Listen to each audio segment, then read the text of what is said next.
All right, so I'm going to jump right in. So I know you both are busy. I'm Kara. You've been getting my emails. It's a 10-second introduction to me. I spent 25 or so years in school buildings in the New York City area, mostly as a teacher and a principal. I joined Smore when my family relocated. It was right before the pandemic started. It's been a really strange and interesting time. Weird not to be in a building through all of this, but it's been really fascinating to have this time to like dig into school communications and what a difference and why they matter so much. So that's what the topic is this morning, and let's just jump into it. So my goal today is just to give you some really concrete, actionable tips that you can implement right away. Because I'm a New Yorker, sometimes I talk too quickly. So if I'm going too fast, just tell me and I will slow down. And I'm gonna send you a follow-up after this, either tomorrow or the day after. It will be a newsletter with a recording of the webinar and all of the slides and any stats that I share or resources that I mention. I'll include all of those. So you'll get everything. I'm not going to read the slides to you because I always hate it when people read slides to me. So I'll just give you a little time to read the slide and then I'll say some other stuff.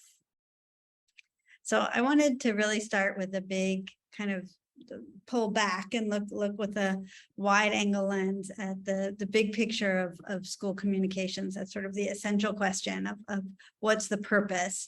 And you know, if the kind of practical purpose is to convey information, I think that the deeper purpose is to build relationships. And I like to think about the phrase keeping in touch as a very physical, very reciprocal kind of expression. To stay in touch, two people have to be in relationship together. One person can't be in touch with someone by themselves. It's a two-way thing. And so when we talk about classroom updates, what we're talking about is staying in touch with parents all year long and using classroom updates as one vehicle for being in relationship with families. So over these past few years, I've done a lot of reading on the research behind parent communication. And it's very clear and very strong that consistent parent communication is a massive indicator of student success. And the kind of amazing thing about all of this improvement is that there's a single simple reason behind it, and it's trust. The more parents hear from their child's teacher and principal, the more they feel in the know about what's happening with their child at school. The more parents feel involved in school life, the more they trust the adults in the building. And that's the key. The more parents trust the adults at school, the more they support their child's learning. And this is equally as important for students from families that are brand new to the US as students whose parents attended the same school a generation back. And the way I've come to think about it is that family communication is as integral to a child's learning and development as choice of curriculum or instructional methods. And I don't know about all of you, but I read all of those reports yesterday about the NAEP scores with a sinking heart and a feeling of dread and a what can we do feeling. And I really do think that spending some time to focus on how we can improve parent communications is one way to help build back some of the learning loss that we've seen over the past couple of years. So we've talked a little bit about how critical it is to get information home to parents and caregivers. And here's the next set of stats. And I think it's important to look at how, like the stats about how people actually access information that gets sent to them. And given these stats, what do you think is the percentage of parents who actually manage to put their hands on the flyers that go home in those backpacks? And while I don't have an actual answer, I have a visual answer for you. So my dad would say the answer is slim to none. As you can see on the picture on the left, the likelihood of a parent getting anything out of that backpack is not good. Whereas the picture on the right really illustrates the ease with which a parent can access a digital newsletter. And when it comes to teaching and learning, we talk about reaching students where they are. I really believe that digital communications is about reaching parents where they are. Now, there are two growing parent populations in our schools that really require digital updates. One group is millennial parents. So if you look at this group of stats, which are maybe a little bit overwhelming, let me break it down what it means in school terms. So the first stat means that 80% of this year's second grade class has millennial parents. And by the time they're in seventh grade, every kindergartner will have millennial parents. And so for this reason, we really need to think about the communication requirements of the next generation of parents, because the generation X and some baby boom are the ones that are currently aging out. And this is really a shift. Millennial parents are the first generation of digital natives, so they're born into the era of the smart device. They are really active on social media, and they are very comfortable with the idea of chronicling your life out in public. Everything goes on their calendars, which, you know, they carry around with them on their phones. They post photos of their kids all the time in all different kinds of places, and they see it as a sign of connection, as a way, as a kind of relationship when they see photos of their kids posted from their school. Of course, 20% of students come from non-English speaking homes, and some of those parents are also millennials, and so we're going to have some of these same qualities. Lastly, millennials have some unusual quirks, one of which is that they hate phone calls. My own daughter being one of these people who can't stand them. Why? Because they find unscheduled phone calls to be rude interruptions of their day. Millennials live by their schedules, and millennial parents tend to schedule everything, including their leisure time. So the second group of families that really require digital updates are families that are new to the US, that are multilingual or English learner families. In public schools today, 20% of students speak a different language at home. In 3 years, the number will grow to a quarter of all public school students in the US, 1 out of every 4 students. So if parent communication is critical to student success, which it is, then parents who do not speak English at home must be able to access classroom updates with the same ease as native English speaking parents. Updates without translation are a barrier to success for ELL students, and one that schools could easily remove. So let's just move it back to the classroom. If parents trust their child's teacher, what happens? They do a better job of supporting their child's learning. Now, as building leaders, maybe you have an ongoing system of classroom updates in place. Maybe you don't. Maybe there's something that you have in place, but you know it needs tweaking. The important thing is for you to assess what's right for your community, decide on a regular system of classroom updates, and then stick to it.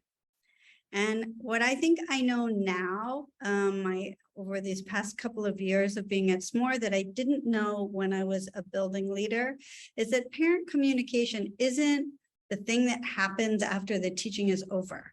Parent communication is an instructional decision, and parent relationships are inextricable from student success in school. So if you're a teacher who's not actively working on keeping parents informed, you're not teaching as well as you should be. And as we consider faculty updates to parents, part of what we need to consider is the culture of communication in the building. So via principal updates to parents, principal updates to faculty, what kind of modeling is happening, and via the time the principal prioritizes for teachers to communicate with the parents of their students. So what goes into a good classroom update? There's not a specific answer to this because it depends on the age group of your students and the mission and the vision of your school. But there are some very easy non-negotiables. I'm gonna show you in the next slide. 4 basic categories: the work that's happening, something that is helpful to parents with their work of parenting, a feel for the classroom, and a sense of what their kids are learning. And it's really helpful to even propose, here are some questions that you might ask at dinner. And if teachers are consistently updating across these 4 categories every week, sooner or later, they will get this. And it will be really validating. So this is a micro webinar. I'm just going to give you now a few tips to help you guide faculty towards more readable updates. Now, unfortunately, our phones and social media have sort of eroded the way that we read. And we've become really a nation of skimmers. So when it comes to sending updates home, it's best to keep in mind that folks aren't really sitting down to enjoy the experience of reading your update. Kind of like you've heard of Blinkist, maybe the app that reduces great books to bullet points. That's really the model of writing that we need to follow, which is painful for a group of educators, but still the most important thing is that we get our points across. So I just am going to share 3 good tips for you that you can guide your faculty and yourselves to follow. The first is about internal headers. So you know that you need a good, clear title so that people know what your update is about. Descriptive headers are essential in the body of your newsletter because they make it easier for people to skim the update on mobile. So there are going to be some sections that are more relevant for some parents and sections that are less. If there's no way to quickly tell what those sections are, parents simply won't read the update at all. So headers like the ones in this example, important dates, assignments, reminders, these are easy categories to repeat week in and week out, making it efficient to duplicate the newsletter each week and simply update the information. Okay, because we are a nation of skimmers, the paragraph just doesn't work so well anymore. You really need to stick with bullet points and numbered lists wherever you can. So here you have the exact same information about morning procedures. It's far more likely that people will be able to absorb and digest the set of procedures on the right in white because of the list formation. And really that's what it's about, is getting people to read. And finally, a simple, really effective tip. Every newsletter platform gives you the option to send yourself a test, okay? Sending yourself is not the tip. The tip is send yourself a test and then read that test on your phone.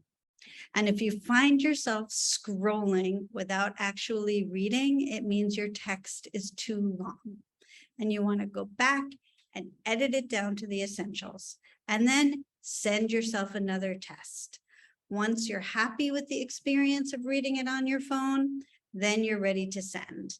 Because it's important to keep in mind that 85% of your families are going to be accessing that update on their cell phones. And that really takes me to the end. This is my summary slide. I see I have some notes on the chat, but no questions. If anybody has any questions, you can feel free to ask them now. And if not, I'm gonna say goodbye. Thank you again for joining me.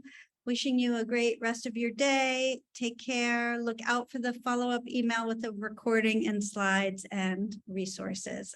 It should arrive in the next day or two. And I'll just hang out for a minute in case anybody thinks of anything. Otherwise, thank you very much, everyone.